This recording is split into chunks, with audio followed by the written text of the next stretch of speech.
Dhaka chief metropolitan magistrate court থেকে গ্রেপ্তারির মামলা পরিমণির বিরুদ্ধে। খুন করার চেষ্টার অপরাধে এবার মুখ খুললেন অভিনেত্রী বুবলি পরিমণিকে নিয়ে।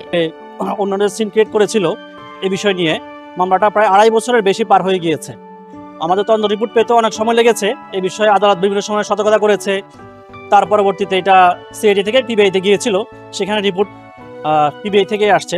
আসার পরে মামলাটা চার্জের জন্য যখন আসলো প্রথম ডাইটে আমাদের যে আসামি পক্ষ 3 জন ছিল আসামি আমাদের, শামসুন নাহার স্মৃতি ওরফে পরিমণি, ফাতিমাতুজ জান্নাত বনি, আর একজন ছিল জুনায়েদ বগদাদি জিমি। এর মধ্যে 2 নং যিনি আসামি ফাতিমাতুজ জান্নাত বনি, ওনাকে তদন্ত রিপোর্ট থেকে বলেছে যে ওনার সংশ্লিষ্টতা ওনারা সাক্ষ্য প্রমাণে পায়নি। হ্যাঁ, ওনাকে অব্যাহতির সুপারিশ করেছে, রিকমেন্ড করেছে ওনাকে অব্যাহতির জন্য বনিকে। আর যে পরিমণি যিনি বললেন, পরিমণি 1 নং আর 3 নং হচ্ছে জিমি। এই 2 জনকে অপরাধ প্রাথমিকভাবে সত্যতা পেয়েছে, সাক্ষ্য প্রমাণ পেয়েছে, সেবন রিপোর্ট দিয়েছিল। রিপোর্ট আসার পরে যখন চার্জে আসলো, প্রথম ডাইটে উনি সময় নিয়েছে, দ্বিতীয় ডাইটে উনি নিজে এসছে, বাট বলছে যে ওনার আইনজীবী ব্যস্ত, অন্য কোর্টে আছে বা অন্য কোথাও আছে, আজকে হিয়ারিং করতে পারছে না, সেমন সময় নিয়েছিল। আজকেও উনি আসেনি, প্লাস ওনার আইনজীবীও আসেনি যিনি হিয়ারিং করার কথা। অন্য একজন জুনিয়র আইনজীবী এসছে, এসে বললো যে পরিমণি ঠান্ডাজনিত অসুস্থতায় আছেন, আর ওনার আইনজীবী হাইকোর্টে অন্য মামলার কাজে ব্যস্ত আছে, আজকে শুনানি করতে পারবে না। তখন বিজ্ঞ আদালত ওনার সময় আবেদন দুটোই নামঞ্জুর করেছে।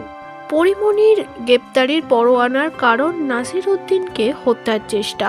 পরিমণি নাকি আতলা ইট দিয়ে নাসির উদ্দিনের গাড়ির কাচ ভেঙে দিয়েছিল এবং হত্যা করার চেষ্টা করেছিল, সে প্রমাণও মিলেছে। এবার পরিমণিকে নিয়ে মুখ খুললেন অভিনেত্রী বুবলি।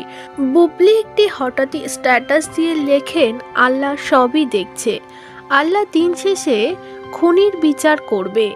এ কথা কারোরই বুঝতে বাকি নেই। নাম না করেই পরিমণিকে খোঁচা দিয়েছে অভিনেত্রী শাবনাম ইয়াসমিন বুবলি। শাবনাম ইয়াসমিন বুবলি ও পরিমণির মধ্যে একটা ঠান্ডা যুদ্ধ চলেছিল, তারই রিভেঞ্জ নিল নায়িকা। অন্যদিকে বাংলাদেশের উদ্যোক্তা তনি, যার হাজবেন্ড কিছুদিন আগেই পরলোক গমন করেছে, এবার তাকে নিয়ে আবারও লাইভ ভিডিওতে দুঃখ প্রকাশ করলেন এই বিজনেসম্যান।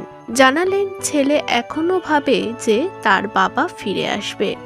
দেখুন কি বলছে লাইভ ভিডিও করে তনি। আমার যেন বাসায় যেতে ইচ্ছা করে না।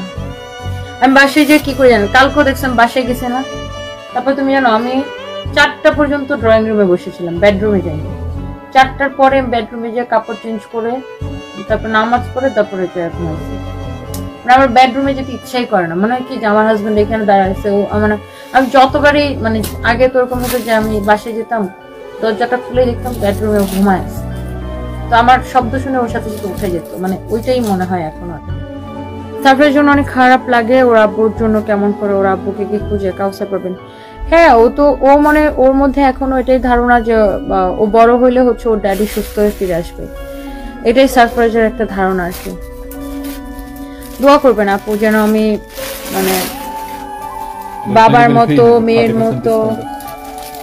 না তাহলে এটা দিচ্ছ কেন এখন, একটার মধ্যে আরেকটা রাখো।